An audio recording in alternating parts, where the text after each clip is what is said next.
గొంతుక రిపోర్టర్ చింతల మధుకృష్ణ. ఈరోజు మనం జనగామ మున్సిపాలిటీలో స్వతంత్ర అభ్యర్థిగా బరిలో ఉన్న 15వ వార్డులో మారబోయిన పాండుగారితో ఉన్నాము. వారు గతంలో కౌన్సిలర్గా ఇక్కడ ప్రజలకు సేవలు అందించారు. మళ్ళీ అవకాశం రావడంతో స్వతంత్ర అభ్యర్థిగా బరిలో ఉన్నారు. అయితే వారికి వచ్చిన గ్యాస్ పై గుర్తుపై ఓటేసి గెలిపించాలని కోరుతున్నారు. మరి ప్రజలకు గతంలో ఎలాంటి సేవలు అందించారు, ప్రజలకు ఏ విధంగా అందుబాటులో ఉన్నారన్న విషయాన్ని వారి మాటలలో అడిగి తెలుసుకుందాం. అయితే గతంలో ఎలాంటి అభివృద్ధి చేశారు, మరి ఈసారి కూడా గెలిస్తే ఇంకా ఎలాంటి సేవలు చేయడానికి ముందుంటారు అనే విషయాన్ని వారి మాటలలో మనం అడిగి తెలుసుకుందాం. నమస్కారం. ముందుగా ప్రజా గొంతుక ఛానల్ వారికి ధన్యవాదాలు. మీరు నా మీద ఉన్న ప్రేమతో ఇంత దూరం వచ్చి తెలుసుకున్నందుకు. 15వ వార్డు ప్రజలకు తెలియజేసేది ఏంటంటే, గతంలో నన్ను అత్యధిక మెజార్టీతో గెలిపించిన ప్రజలకు మరొకసారి కూడా ధన్యవాదాలు చెప్తున్నాను, కృతజ్ఞతలు చెప్తున్నాను. ఈసారి కూడా అంతే మెజార్టీతో గెలిపిస్తారని కూడా పబ్లిక్ అంతా ఆతృతతో ఉన్నది. సైలెంట్ ఓటింగ్ జరుగుతుంది. మొత్తం ఏ పార్టీకి కనీసం డిపాజిట్లు రాకుండా కూడా ఓటింగ్ అయ్యే పరిస్థితుల్లో ఉన్నది. ప్రజల ఏ ఇంటికి పోయినా కానీ, బిడ్డ నువ్వు ఇంటికి కూడా రావాల్సిన అవసరం లేదు, మేమే మీకు ఓటేస్తామని పబ్లిక్ చెప్తా ఉన్నారు.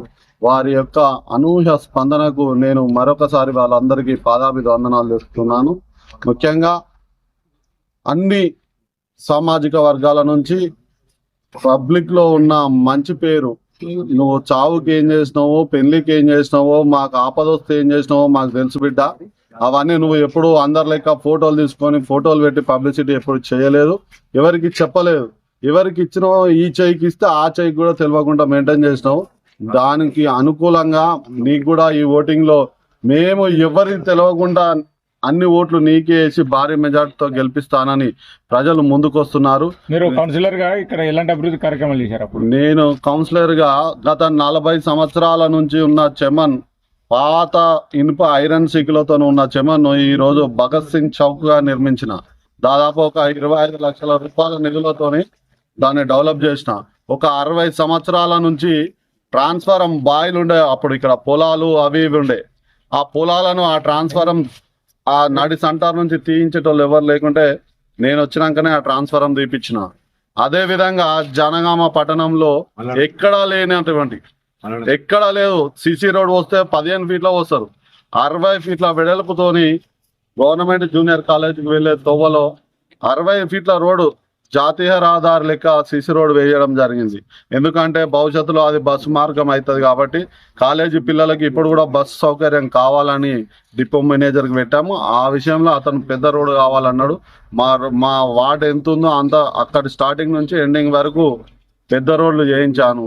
మరియు మంచినీళ్ళ కొరత జనగామ టౌన్లో ఎక్కడున్నా కానీ మా వార్డులో ఉండకుండా చేసినాం. మా వార్డులో ఉన్న ప్రతి ఒక్క బోరింగ్లో, హ్యాండ్ పంపులో దాదాపుగా 12 మోటార్లు బిగించామండి. అసలు ఇక్కడ నీళ్లు జనగామ టౌన్లో నీళ్ళు మొత్తం కోరుతున్నా కానీ మా వార్డులో మాత్రం నీళ్ళ కొరత ఉండదు. ఎందుకంటే మేము ప్రతి ఒక్క బోర్లో మోటార్ దించి పబ్లిక్ ఇంటి వద్దకే ట్యాప్, 2 ఇళ్ళకు ఒక ట్యాప్ సమకూర్చడం జరిగింది. నీళ్ళ గురించి కూడా ఎలాంటి చింతన లేదు. ఒక 4 ఫీట్ల రోడ్డు, 3 ఫీట్ల రోడ్డు, 2 గల్లీలు ఉండే. ఇది వరకు ఉన్న వాళ్ళు దాన్ని పోయలేకపోయారు. ఏ అధికారులు వచ్చినా ఈ గల్లీల బండ్లు పోమండి, నెట్టడం దానికి ఇబ్బంది అవుతుందంటే ఆర్ఎన్సీ ప్లాంట్ వాళ్ళని పిలిపించి ఆ సందులో కూడా రోడ్లు వేస్తే వాళ్ళు చాలా సంతోషపడ్డారు. అన్న ఇది 2-3 సార్లు తిరిగినాం మేము, 2-3 కౌన్సిలర్లను చూసినాం, ఎవరు వేయలే ఈ రోడ్డు, నువ్వు తెప్పించి వేయించారన్నారు. తర్వాత ప్రతి ఒక్క ఆడబిడ్డ పెళ్ళి అయితే పెళ్ళి, ఏ చిన్న ఫంక్షన్ అయినా వారు అర్ధరాత్రి లేపి నాకు ఫోన్ చేసిన, అర్ధరాత్రి పోయి వాళ్ళకి పని చేసిన. అర్ధరాత్రి 12 గంటలకు నేను హాస్పిటల్ పోవాలి, మా ఇంట్లో ఈ ఆపద ఉందంటే ఆ టైంకి అక్కడికి వెళ్ళి వాళ్ళ హాస్పిటల్కి వెళ్ళి చూపించి వాళ్ళని ఇంటికి వచ్చేదాకా నేనే ఎంబడిని తీసుకొని వచ్చిన. పబ్లిక్లో ఆదరణ ఏముందంటే, నువ్వు చేస్తున్నావు, ఇంకా చేస్తావు, నీకు మంచి పొజిషన్ వస్తే ఇంకా చేస్తావు.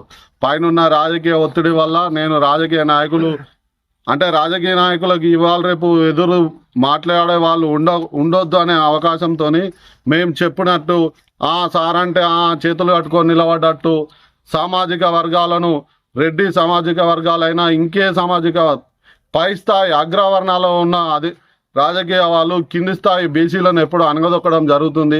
అలా అనగదొక్కకుండా వర్షంలోనే నేను కూడా చైర్మన్ సీట్ అడిగాను. పార్టీ అధికారంలో ఉన్నా లేకున్నా నాకు కూడా ఒక అవకాశం కల్పించమని పార్టీలో పనిచేసే వారిని అడిగితే మేము ఆల్రెడీ ఒక వారికి అంటే ఒక ఆడ అమ్మాయికి ఆడపిల్లకు మేము డిసైడ్ చేసినాం, నీకు వద్దు, నువ్వు మా దగ్గర ఉంటే ఇంకేమన్నా ఇబ్బందికరమైన సంఘటనలు చేస్తారని పార్టీ నాకు టికెట్ ఆపేయడం జరిగింది. అయినా నేనేం భయపడలే. నా వెంట ప్రజలు ఉన్నాక నేను ఖచ్చితంగా పబ్లిక్ తోనే ఉంటా. మరి ఇప్పుడు మీరు ఒకవేళ గెలిస్తే ఇక్కడ సొంత నిధులతోనే ఏమైనా కార్యక్రమాలు చేయాలనుకుంటున్నారా? నేను సొంత నిధులతోనే ఇవన్నీ గవర్నమెంట్ నిధులు ఏ జనగామ పట్టణంలో 30 వార్డులలో ఏ వార్డు కూడా 10-20 లక్షల అభివృద్ధి చేయలే. నా వార్డులో దాదాపు 2 కోట్ల అభివృద్ధి నిధులతో నేను పనిచేసిన. 2 ఇంకా కోట్ల మిగిలిపోయిన రూపాయలు. అభివృద్ధి. ఇంకా మిగిలిపోయింది ఏం లేదు ఇక్కడ. నేను చేయాల్సిందే, ఇంకా వాళ్ళు ఏమైనా అడిగేయాల్సిందే తప్ప మా వార్డులో ఖాళీ స్థలమే లేదు. ఖాళీ సీసీ రోడ్ లేని గల్లీ లేదు, మోటార్ లేని ఇల్లు లేదు. అందరికి మంచినీటి పరంగా మరియు పబ్లిక్ రవాణా పరంగా కొత్తగా ఇల్లు కట్టుకునేటోళ్లకు నేను అండగా ఉండి, మాది 53/1 సర్వే నెంబరు. గవర్నమెంట్ భూముల్లో పర్మిషన్ లేకుండా గవర్నమెంట్ అధికారులు బెదిరిస్తే నేను ఉండి, మరి నువ్వు పర్మిషన్ ఇస్తావా, ఈ భూమి ఇల్లు కట్టనిస్తావా? పర్మిషన్ ఎందుకు ఇవ్వవు? గవర్నమెంట్ ఇచ్చిందే ఇల్లు కట్టుకోమనికి. అధికారులు వచ్చి అట్లా వేధింపులు చేసినా నేను దగ్గరుండి మా పేద ప్రజలు, మా దళిత ప్రజలు తెల్లారు లేస్తే పొద్దున రోజు పుచ్చ పనులు ఏరనీకి, పత్తి ఏరనీకి పోతా ఉంటారు రోజు. వాళ్ళ కోసం వాళ్ళ దగ్గర డబ్బులు ఎట్లా తీసుకుంటావు నువ్వు? నువ్వు ఇస్తే పర్మిషన్ ఇస్తే మేము పైసలు కట్టుకుంటాం. పర్మిషన్ ఇవ్వకుండా, మీరు ఏమి ఇవ్వకుండా ప్రజలను ఇబ్బంది చేయొద్దని దాదాపు అధికారులతో 100 సార్లు గొడవలు పెట్టుకున్నా. ఇదే మున్సిపాలిటీలో నేను ఫ్లోర్ లీడర్గా చేసిన అనుభవం నాకున్నది. నాకు మున్సిపల్ కమిషనర్ ఏ విధంగా మాట్లాడాలి, కలెక్టర్ గారితో ఏ విధంగా మాట్లాడాలి అనుభవం కూడా ఉంది. ఇప్పుడు పోటీ చేసే వాళ్ళు చాలా చిన్న పిల్లలు. మొన్ననే పార్టీలోకి వచ్చారు. కేవలం పాండు అనే రాజకీయ నాయకుని మీద కోపంతోనే వేరే వాళ్ళకు టికెట్లు ఇచ్చి ఉన్న రాజకీయ పార్టీల ఒత్తిడితో నన్ను అనగదొక్కాలని చూస్తున్నారు. కాబట్టి జనగామలో ఉన్న ప్రజలు, 15వ వార్డు ఉన్న ప్రజలు చాలా తెలివికల్లోళ్ళు. వాళ్ళందరూ ముందొస్తూ, బిడ్డ నీకు ఎవరు టికెట్ ఇచ్చినా ఇవ్వకుండా నీకే మేము సపోర్ట్ చేస్తామని రోజు స్వచ్ఛందంగా వాళ్ళే ఎరుగుతారు. ఇప్పటికీ మా వార్డులో డబ్బుల దాసోహంగా కురిపిస్తున్నారు. డబ్బులు అధికార పార్టీ, ప్రతిపక్ష పార్టీ వాళ్ళకు ఎమ్మెల్యే గారు ఉన్నారు, వీళ్ళకు అధికార పార్టీ వాళ్ళు ఉన్నారు. రోజు వచ్చి పైసలు ఇట్లా చల్లడం. మంచినీళ్ళు అయితే ఎట్లా తాగనీకి పోస్తామో మనం పైసలు అట్లా చల్లిపోతున్నారు. ఒక్కొక్క మండలం నుంచి 20 నుంచి 30 స్థాయి రాజకీయ నాయకులు మా వార్డులో పర్యవేక్షణలో ఉన్నారు. కేవలం ఒక చిన్న బీసీ సామాజిక వర్గానికి చెందిన నాయకుడిని అనగదొక్కాలని అధికార పార్టీ, ప్రతిపక్ష పార్టీలు చూస్తున్నారు. కాబట్టి ఈ అధికార పార్టీ, ప్రతిపక్ష పార్టీలు చేసే కుట్రను ప్రజలు తిరస్కరించి వాళ్ళను రిటర్న్ పంపిస్తున్నారు. కాబట్టి నా ప్రజలకు మరొకసారి పాదాభివందనాలు చేస్తున్నాను. ఇది 15వ వార్డులో నేను పోటీ చేసే అభ్యర్థిని. నా పేరు మారబోయిన పాండు. నా క్రమ సంఖ్య 4. నాది గ్యాస్ పై గుర్తు. మరియు అధికార పార్టీ వాళ్ళు కేవలం ఇందిరమ్మ ఇండ్లు ఇస్తున్నాం, ఇందిరమ్మ డబల్ బెడ్రూమ్లు ఇస్తున్నాం అని ఎలక్షన్ల ముందు చేసే ప్రకటనలు అవి ఎవరు నమ్మొద్దు. అవన్నీ అపోహలు. దాన్ని ఎవరు నమ్మొద్దు. ఏమైనా ఇందిరమ్మ ఇండ్లను ప్రకటిస్తే అధికారికంగా ఒక కలెక్టర్ గారి సంతకము, ఒక మున్సిపల్ కమిషనర్ గారి సంతకము, లేకపోతే ఆర్టీఓ గారి సంతకం ఉంటుంది. కేవలం వాళ్ళ ఇంట్లో ఉన్న కంప్యూటర్లో, ఎంఎస్ ఆఫీస్లో వాళ్ళ పేర్లను కొట్టుకొని వచ్చి మీకు ఇందిరమ్మ ఇల్లు వచ్చింది, మీకు ఇందిరమ్మ ఇల్లు వచ్చిందని పబ్లిసిటీ చేస్తున్నారు. అవి అపోహలను కూడా ఎవరు నమ్మకండి. ఇక నుంచి వచ్చే ఏ పార్టీ సంక్షేమ పథకాలైనా మీకు నిధులు ఇయ్యరు అనే అపోహలో ఉన్నారట. ఎవరి ఇంట్లో సొమ్ము మనకి ఎవరు ఎత్తలేరు. అది మన పైసలే, మన డబ్బులే.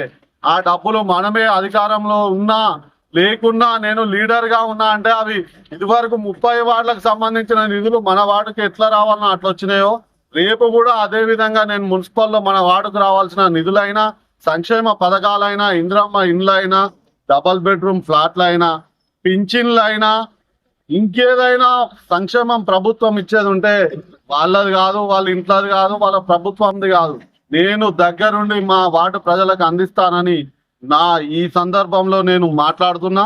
నేను వాళ్ళకు మాటిస్తున్నా. అదే విధంగా ఇప్పుడున్న మల్లికార్జున స్వామి టెంపుల్ కు అభివృద్ధిలో నా తోడు, నా సహకారం ఉన్నది. ఇక ముందు కూడా ఉంటది. ఇంకా ఏం కావాలి, ఆ టెంపుల్ కి ఏం కావాలన్నా ఇంకా చేస్తా.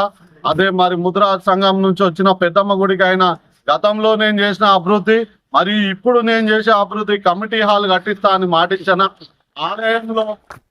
ఆలయంలో పూజారి లేదు కాబట్టి ఆ పూజారికి కూడా నియమించండి. ఆ పూజారికి సంబంధించిన జీతాలైనా ఏవైనా ఉంటే అవి కూడా నేనే నా సొంత నిధుల నుంచి వారికి మంజూరు చేస్తా. మన కింద ఉన్న ఆంజనేయ స్వామి టెంపుల్లో ఇప్పటి వరకు విగ్రహ ప్రతిష్ట కాలేదు. ఆ విగ్రహ ప్రతిష్టకు కూడా సంబంధించిన అన్ని కార్యక్రమాలు నేనే చేస్తా. అక్కడ ఉన్న పెద్ద మనుషులకు, అక్కడ ఉన్న మల్లికార్జున స్వామి గుడి, పెద్దమ్మ గుడి ఏ విధంగా చేసినా కింద చెమన్ వద్ద ఉన్న ఆంజనేయుల స్వామి టెంపుల్ కూడా అదే విధంగా అక్కడ ఉన్న నలుగురు పెద్ద మనుషులను కలుపుకొని విగ్రహ ప్రతిష్ట కూడా నేనే ముందుండి చేపిస్తాను. మరియు మా దళిత సోదరులకు కమ్యూనిటీ హాల్ కట్టించాను, రేకుల షెడ్డు. ఆ షెడ్డులో వారికి రేపు ఏదైనా చిన్న ఫంక్షన్ జరిగితే ఆ ఫంక్షన్ కు కావాల్సిన టెంట్ హౌస్ సామాన్ అయినా బాత్రూమ్ ఫెసిలిటీస్ అయినా నేనే నా స్వంత నిధులతో అందిస్తానని నా వార్డు ప్రజలకు మనవి చేస్తున్నా. ఇంకా చిన్న పిల్లలు చదువుకు ఇబ్బంది పడే వాళ్లకు నా ఆర్థిక సాయం వాళ్ళ చదువుకు ఎంతైతే అవసరం ఉంటుందో కొంతమంది తల్లిదండ్రులు లేని పిల్లలకు నేనే ఫీజు కట్టి చదివిస్తానని నా వార్డు ప్రజలకు సముఖంగా తెలియజేస్తున్నాను. ధన్యవాదాలు. నా వార్డు ప్రజలకు పాదాభివందనాలు తెలియజేస్తున్నాను. గుర్తుంచుకో